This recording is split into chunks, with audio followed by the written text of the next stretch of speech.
پاکستان ایک قدیم تہذیبوں کی سرزمین ہے جہاں ہزاروں سال پرانے انسان قدیمہ شہر، مذہبی مقامات، قلعے اور تاریخی یادگاریں موجود ہیں۔ ان میں سے کئی مقامات دنیا کی عظیم ترین قدیم تہذیبوں سے تعلق رکھتے ہیں۔ رحمان ڈھیری ایک قدیم انسان قدیمہ کی جگہ ہے جو خیبر پختونخوا کے ضلع ڈیرہ اسماعیل خان کے قریب واقع ہے۔ یہ مقام تقریباً 3300 قبل مسیح کا ہے، یعنی آج سے 5000 سال سے بھی زیادہ پرانا۔ یہاں کی دریافت سے یہ ثابت ہوتا ہے کہ پاکستان کی سرزمین پر انسان نے بہت پہلے ہی ترقی یافتہ شہری زندگی کا آغاز کر دیا تھا۔ رحمان ڈھیری کو 1970 کی دہائی میں ماہر انسان قدیمہ ڈاکٹر دانی اور ان کی ٹیم نے دریافت کیا۔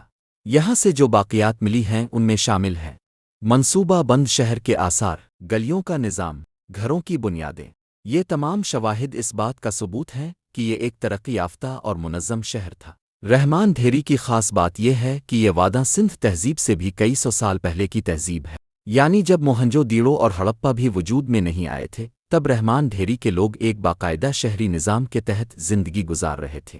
یہاں کے لوگ زراعت کرتے تھے، جانور پالتے تھے، مٹی سے برتن اور زیورات بناتے تھے، تجارت کے لیے مہریں استعمال کرتے تھے۔ یہ سب کچھ اس بات کا ثبوت ہے کہ یہ ایک پرامن محنتی اور ذہین معاشرہ تھا۔ بدقسمتی سے آج رحمان ڈھیری کے آثار کافی حد تک مٹ چکے ہیں اور حکومت کی جانب سے مکمل تحفظ نہیں مل سکا، لیکن اس جگہ کی تاریخی اہمیت آج بھی بہت زیادہ ہے اور اسے پاکستان کے قدیم ترین شہری مرکز کا درجہ حاصل ہے۔ رحمان ڈھیری صرف ایک مقام نہیں بلکہ پاکستان کی 5000 سالہ تاریخ کا خاموش گواہ ہے۔ اگر آپ کو ہماری ویڈیو پسند آئی ہو تو لائک کریں، شیئر کریں اور سبسکرائب کرنا نہ بھولیں تاکہ آپ کو ہماری اگلی تاریخی ویڈیوز بھی وقت پر ملتی رہیں۔